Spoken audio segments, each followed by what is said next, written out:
Bom, gente, vamos lá. Antes de tudo, eu quero me apresentar um pouquinho, eu quero falar um pouco mais de mim. Eu sou Radamés, eu trabalho na Revelo, eu sou desenvolvedor há mais ou menos uns 9 anos, alguma coisa parecida com isso. E eu sou muito motivado a criar produtos que realmente tenham impacto, né? A gente viu nas últimas talks o impacto positivo que o nosso trabalho pode gerar, e eu acredito fortemente nisso também. E é nisso que me motiva também. Por isso que eu tento, ao máximo possível, estar nesses produtos e fazer parte desses produtos quando eu posso. Bom, legal. Falando um pouco mais da Talk, eu vou ter 4 grandes temas, então eu vou falar um pouquinho mais da realidade que a gente tinha na Revelo há 2 anos, 1 ano e meio atrás, mais ou menos. Eu vou falar um pouco mais do processo de criação que a gente teve com o Revelo Clip, e eu vou falar um pouquinho mais de alguns problemas que a gente teve nesse meio do caminho aí, nessa criação, e, obviamente, eu vou falar um pouquinho mais da nossa realidade hoje, que já passou um bom tempo que a gente tem essa ferramenta, são algumas coisas bem legais. E, obviamente, a gente vai ter uma área de dúvidas no finalzinho. Bom, legal. Então, para começar, eu queria falar um pouquinho mais de como a Revelo estava, qual é a realidade da Revelo naquele período.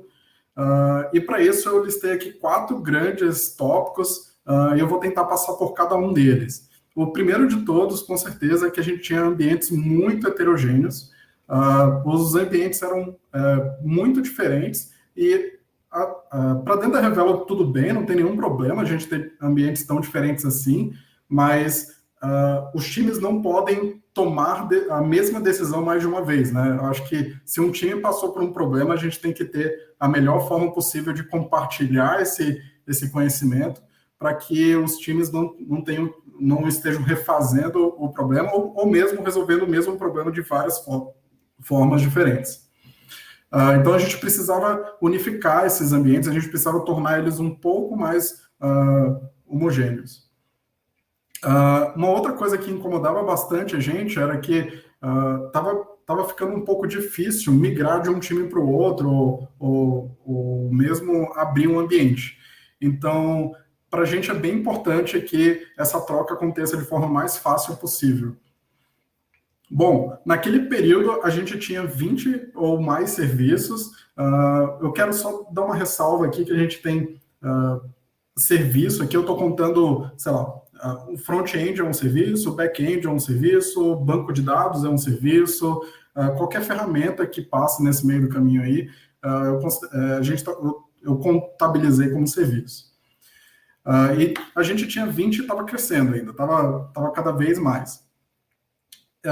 O nosso onboarding também, então a gente estava num período de contratação bem rápido, então estavam entrando pessoas novas, a gente estava com um processo de onboarding bem acalorado, e cada vez mais esse onboarding estava ficando difícil, né? Então, normalmente a gente coloca no processo de onboarding, a gente tem um pair, né? A gente deixa uma pessoa com um pair até o onboarding ser finalizado, e acontecia com frequência desse pair não ser o suficiente, a gente tem que chamar uma terceira, uma quarta pessoa, porque ou era muito complexo, ou os ambientes estavam ficando muito difíceis de serem manipulados. E não só isso, mas aqui na Revelo a gente tem o sucesso da interação mais cedo possível. Então, para a gente, se alguém entrar, olhar algum ponto, algum aspecto da ferramenta, da plataforma, e falar assim, nossa, mas por que não tem isso? Ou então, poderia ser dessa forma, a gente considera isso um sucesso. Se isso chegar o mais rápido possível, melhor. Então, quanto menor esse onboard, quanto mais rápido essa pessoa estiver integrada com o time, mais rápido ela estiver comentando, fazendo o code review, ou mesmo fazendo um commit no README, para a gente é um sucesso absoluto, e a gente tenta fazer esse time ser o menor possível dentro dos times. E por último, a gente tinha um ambiente muito diferente mesmo. Então, a produção funcionava de uma forma, staging funcionava de uma forma, E dev funcionava de qualquer jeito, praticamente. Cada dev tinha mais ou menos a mesma, tinha a própria forma de montar. Então, alguns utilizavam Docker, outros não. Cada um tinha um versionamento. Então, acabava gerando bugs super específicos de tipo, funciona na minha máquina, mas não funciona em stage. Ou então, ao contrário, não funciona na minha máquina, mas eu subo e o negócio funciona. Então, eu queria falar um pouco mais sobre cada um desses pontos e como a gente tentou resolver esses problemas. E, e eu queria passar por eles. O primeiro, com certeza, dos ambientes heterogêneos. Então, o que, que a gente fez? Aqui dentro da Revelo, a gente tem meio que uma autonomia no desenvolvimento. Então, a gente tentou juntar a galera que estava visualizando esse problema, que era para essas pessoas eram claras que esse era um problema que precisava ser resolvido, e a gente sentou para tentar decidir como resolver esse problema. Então, o que ficou mais marcado foi que a gente precisava padronizar algumas coisas. Não tudo, mas algumas coisas precisavam ficar padronizadas. Então, a primeira coisa que a gente atuou foi em criar scripts que a gente chamou de scripts de setup. Esses scripts de setup, eles funcionam para montar aquele serviço. Então, por exemplo, o back-end, ele precisa subir um banco, ele precisa de algumas variáveis de ambiente, ele precisa de, não sei, alguma conexão, alguma coisa. Então, esse script ele vai fazer todo esse processo funcionar e deveria ser genérico o suficiente para funcionar não só numa máquina, mas em todas que forem possíveis. Não só isso, mas a gente tentou padronizar também o ambiente como um todo. Então, a gente colocou o Docker com o Docker Compose, o mais simples possível naquele momento, que tornava o ambiente totalmente atômico, né, totalmente funcional para aquele contexto, e também minimizava as diferenças de ambiente, de sistema operacional e tal. E, com certeza, a gente criou alguns readmes exemplares e pediu para que os times seguissem esse readme. Então, falou, time, tem esses aqui que a gente criou, por favor, sigam do jeito que der, no máximo que vocês conseguirem. Bom, e com essas 3 grandes tarefas, a gente meio que conseguiu padronizar os ambientes. E a gente passa para o segundo ponto, que é o crescimento desses ambientes, né? Então, a primeira coisa que a gente tentou, que começou a acontecer bastante, é, por exemplo, imagina que a gente tem 2 repositórios, um de back-end e outro de front-end. Nesse contexto, a gente criava, por exemplo, um Docker Composer aqui para o back-end, um Docker Composer aqui para o front. Ambos tinham referências tanto para o back quanto para o front. Então, acabava que dava para você inicializar o mesmo serviço mais de uma vez. E, obviamente, isso torna muito mais difícil, né? Isso torna muito, muito pior a manutenção. Então, o que a gente tentou fazer foi centralizar esses Docker Composers, essas configurações, e a gente criou um repositório novo, que é o Development. Isso tornou as coisas muito mais observáveis e permitiu que a gente conseguisse reaproveitar mais. Então, o cenário mais claro de reaproveitamento que a gente teve, por exemplo, a gente tem várias ferramentas de bundle, e essas ferramentas de bundle, vários bundles installs com dependências e tal, e esses bundles podem claramente ser reaproveitados entre o back-end, né? Não tem problema, a gente tem um pouco mais de lib do que precisa. Então, a gente conseguiu fazer esses reaproveitamentos muito melhores. Não só isso, mas a nossa infra ficou muito mais observável, né? Então, a gente conseguiu finalmente saber quais são os serviços que existem, como que eles interagem entre si, variáveis de ambientes e afins. Ficou muito mais manutenível. Bom, com tudo isso, começou a ficar muito óbvio que a gente estava precisando de uma ferramenta para gerenciar isso. Então, a ferramenta para gerenciar isso, a gente acabou criando o Revelo CLI. O Revelo CLI é uma ferramenta feita pelo Tor em Ruby. Por que isso é tão importante para a gente? foi fundamental a gente conseguir criar uma ferramenta em Ruby para fazer a gestão, para fazer essas abstrações que a gente estava precisando, que as coisas estavam ficando complexas, porque a gente queria que a maior quantidade de pessoas possíveis conseguissem dar manutenção ou conseguissem acompanhar ou dar sugestões ou interagir de alguma forma com essa ferramenta. Né? A gente não queria que um time secreto, escondido ali no cantinho, cuidasse disso. A gente queria que a maior quantidade de pessoas possíveis desse manutenção nisso e a maior quantidade de pessoas possíveis se sentissem confortáveis em continuar ajustando isso. Legal. Para fazer o Revelo CLI, a gente também separou em três, eu tentei separar aqui em três grandes passos. Então, a instalação, obviamente, desse CLI, né, desse Command Line Interface. Então, para esse processo, a gente vai instalar as dependências que são mais comuns. Exemplo, Ruby, Bundle, Docker, Docker Composer, o Heroku, que a gente utilizava. Então, esse processo de instalação facilitava bastante esse onboard. Não só isso, mas a gente também fazia o setup dos serviços. Então, ele fazia clone dos repositórios, fazia o download da máquina, fazia o import da database. Então, o import da database especificamente era uma complexidade para a gente, porque, por exemplo, a gente trabalha aqui na Revelo com um banco anonimizado, então a gente precisa necessariamente conseguir baixar esse banco, fazer a importação dele para todo mundo e etc. Os últimos serviços que a gente também subia era Elasticsearch e Rabbit MQ. Essas duas etapas rodavam uma vez, né? Então, uma vez que a pessoa sentou na máquina, configurou isso, e sucesso. Não precisa mais configurar, não precisa mais rodar esses processos mais de uma vez. E por último, se a gente tinha um processo de instalação e um processo de setup do ambiente, a gente teve que oferecer também a interface de conseguir subir os serviços por ali também. Então, com Docker Up, a gente conseguia subir e fazer essa abstração dos ambientes irem bem.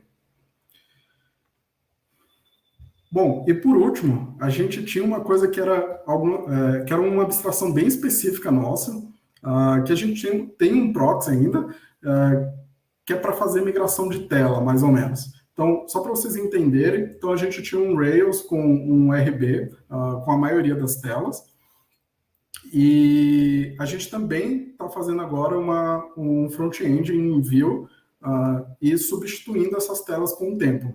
Então, em algum momento a gente tinha tudo em RB e agora a gente está migrando essas telas para Vue. Então, esse proxy, ele funcionava para quê? Durante a navegação do usuário, dependendo da página que a pessoa tivesse, fosse para uma aplicação ou fosse para outra. E ficava, assim, migrando de um para outro. No ambiente de desenvolvimento, há algum tempo atrás, isso não existia. Então, o que acontecia muito era que a pessoa desenvolvedora estava testando, estava fazendo alguma navegação na plataforma. Quando chegava numa tela que não era daquela aplicação, aparecia uma tela em branca e a pessoa já sabia, é tela em branca, então eu tenho que mudar a porta. Aí a pessoa ia lá na URL, trocava a numeração da porta e funcionava. Então, toda hora no desenvolvimento, de acordo com os testes, a pessoa tinha que continuar indo lá e trocando as portas. Então, colocar esse proxy para dentro do ambiente de desenvolvimento tornou o ambiente muito mais próximo e ficou muito mais fácil de a gente... E a produtividade, com certeza, aumentou só porque a gente conseguiu fazer essa abstração melhor. Não só isso, mas a gente criou alguns padrões. Então, a gente podia ter utilizado o lvh.me, mas a gente escolheu ter um domínio próprio para desenvolvimento, que é o dev-revel.io. Nesse cenário, a gente conseguiu padronizar, inclusive, os subdomínios. Então, por exemplo, a gente colocou nome do serviço, nome do domínio de negócio, não domínio da aplicação, domínio de negócio, e o domínio de produção, staging ou desenvolvimento. Então, só para dar um exemplo mais claro, ficou alguma coisa parecida com app, que é o nome do serviço, parceiros, que é o nome do domínio que a gente, de negócio, e revelo.com.br, que é o produção, por exemplo. E para fazer staging, a mesma coisa. App, nome do serviço, parceiros, nome do domínio de negócio e staging, revelo.com.br. Simples assim. Desenvolvimento a mesma coisa, mas só que com dev-revelo.io. Bom, então a gente conseguiu padronizar os domínios, a gente conseguiu padronizar os serviços, a gente conseguiu ter um ambiente mais enxuto e mais atômico. Mas, obviamente, dentro de programação, né, a única certeza que a gente tem é que problemas vão existir. Então, novos problemas surgiram. Eu queria passar por 3 deles, bem rapidamente, que são ambientes seletivos, ambientes desatualizados e algumas especificações do Mac. O ambiente seletivo foi importante porque a gente estava com mais squads, com mais pessoas desenvolvedoras, e essas pessoas dentro desses squads não necessariamente precisavam de todos os serviços, de todos que a gente tinha disponível, né? Então, ela podia precisar de 2, talvez, 3, talvez. Então, para cada squad tinha uma necessidade um pouco diferente. Então, era importante a gente conseguir subir pequenos trechos dessa infraestrutura e não ela inteira, porque ela acabava ficando muito pesada dentro do ambiente da pessoa. Não só isso, mas a gente ficou rodando com esse processo por um tempo já, e aconteceram de alguns squads resolverem algum problema, e outro squad está começando a ter esse problema e eles estão descobrindo como que resolve ele. Então, a gente precisava de alguma forma de propagar essas atualizações. A gente precisava de alguma forma que, se alguém resolver esse problema, a gente conseguisse atualizar todo mundo. Não só isso, mas, por último, a gente, aqui na Revelo, a gente pode escolher entre ter um Mac ou ter um Linux, e então a gente tinha bastantes usuários, bastante pessoas desenvolvedoras com Mac, e essas pessoas estavam querendo cada vez mais, inicialmente essa estrutura ela foi pensada para o Linux, né? Mas cada vez mais os usuários do Mac, inclusive a Deb ajudou pra caramba nisso, estavam querendo utilizar essa estrutura porque facilitava muito o ambiente, facilitava muito o desenvolvimento. Então, vamos passar por cada uma delas. Para ambiente seletivo, o que a gente começou a fazer foi, durante o processo de instalação, durante um processo de setup, o próprio Revelo Clear vai começar a fazer algumas perguntas do tipo, quais são os repositórios que você utiliza? Quais são os serviços que você utiliza? Então, baseado nessas informações do início do setup, com credenciais e serviços e afins, a gente consegue personalizar esse processo inteiro. Então, não vai precisar mais instalar tudo, não vai precisar mais subir todos os ambientes. Então, com essa abstração em Ruby que a gente colocou nesse meio do caminho, tanto para fazer essas perguntas quanto para gerenciar esses serviços, ficou muito mais fácil, ficou muito mais simples de a gente conseguir fazer esses ambientes subirem condicionalmente. Não só isso, mas se a gente está subindo um serviço, permitindo um serviço de dentro do Docker e outro serviço de fora, a gente tem que fazer esses ambientes conversarem bem. Então, o que a gente começou a fazer, o que a gente fez foi copiar o que o Docker no Mac faz, que é ele tem um domínio chamado host Docker internal, que a gente consegue colocar ele como variável de ambiente para dentro dos serviços, e baseado nesse domínio, o serviço de dentro do Docker consegue conversar com um serviço que esteja na máquina local da pessoa. Não só isso, mas consegue fazer entre Dockers ou entre Docker e fora do Docker. Então, isso facilitou muito a padronização. Então, no Mac a gente não precisou fazer muita coisa, já tinha isso. No Linux, a gente criou esse comportamento. Eu espero muito que em algum momento o Docker dê suporte a isso para a gente não ter que fazer esse tipo de coisa. Não é nosso foco. Bom, legal. E para ambientes desatualizados, o que a gente fez? Então, o ReveloCli, ele é um repositório, como qualquer outro dentro da empresa. Então, o que a gente fez foi interagir, fazer com que o ReveloCli interagisse com o Git e verificasse se tem commits na frente. Então, ele olha a árvore de commits, onde a pessoa deu checkout na máquina local. Se tiver alguma coisa no remoto que esteja, que tenha commits para frente, pronto, está aí a nossa desatualização. Então, toda vez que os desenvolvedores, as desenvolvedoras rodam esse processo dentro da máquina, aparece um aviso falando, olha, o seu ReveloCli está desatualizado, por favor, atualize com o ReveloUp. Então, essa foi uma outra coisa que a gente fez, que é a autoatualização. Então, o próprio ReveloCli ele consegue se autoatualizar. Por baixo dos panos, a única coisa que ele faz é um git pull, sendo muito simplista aqui. E por último, o que a gente fez foi a propagação do que estava acontecendo. Então, foi uma ferramenta que a gente foi desenvolvendo ela com o tempo, né? Então, com certeza, algumas pessoas pegaram ela no início, algumas no meio, algumas mais próximas atualmente, e o autocomplete facilitava muito essa propagação do que está lá. Então, eu quero subir o ambiente X, será que ele já está lá dentro ou não? Então, com o autocomplete, a gente fazia sugestões, né? A gente fazia com que as desenvolvedoras e os desenvolvedores conseguissem preencher exatamente o que precisava, né? Então, ReveloCli, nome do comando já estava com autocomplete, nome do serviço já estava com autocomplete ali funcionando bem. E por último, eu queria falar um pouco mais dos problemas que a gente teve com o Mac. Eu não quero muito me aprofundar muito aqui, que vai ficar profundo relacionado a Docker, mas foram problemas bem importantes para a gente e que vários deles a gente resolveu com Ruby e não com Docker. Por exemplo, o tipo de volume a gente colocou na configuração da máquina da pessoa lá no início do processo, então a gente conseguia identificar no Ruby se era Mac ou se era Linux, alguma coisa parecida, e a gente mudava a forma com que o Docker trabalha com volumes baseado nisso.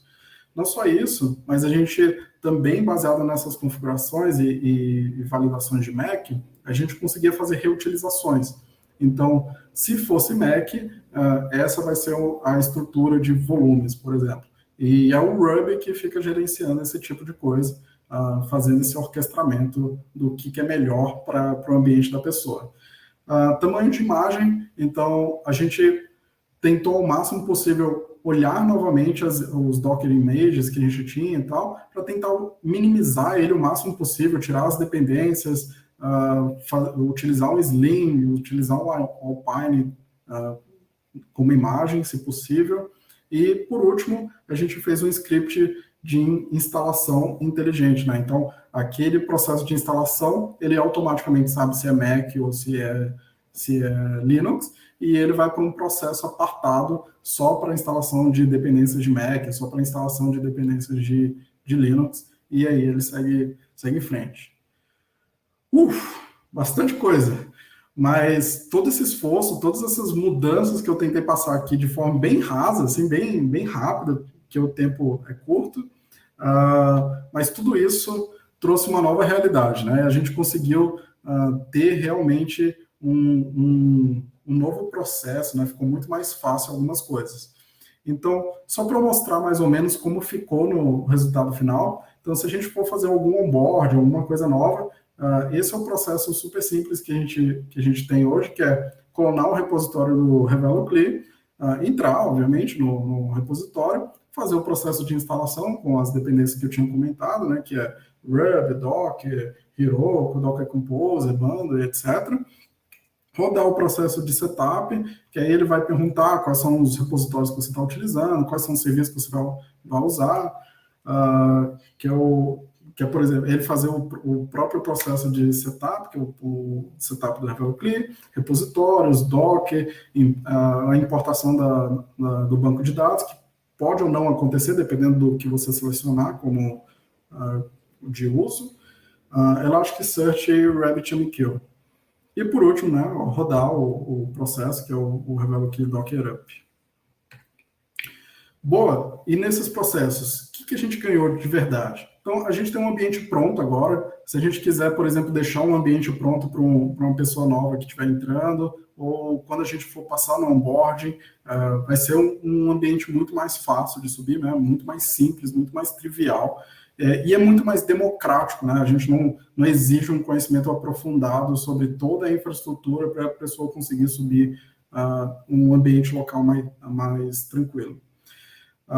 Não só isso, mas a gente ganhou propagação de eventos também. Então, nada impede de hoje a gente criar alguns templates de código, ou então a gente falar assim, ó, galera, a gente está atualizando o Postgres do 11 para o 12.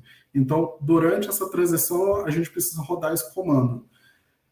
Ficou muito mais simples a gente fazer isso para todos os desenvolvedores e desenvolvedoras, porque a gente consegue colocar isso dentro do Revelo CLI e durante o processo de atualização, o próprio Revelo CLI já roda esse processo, já fica transparente para todo mundo o que está acontecendo.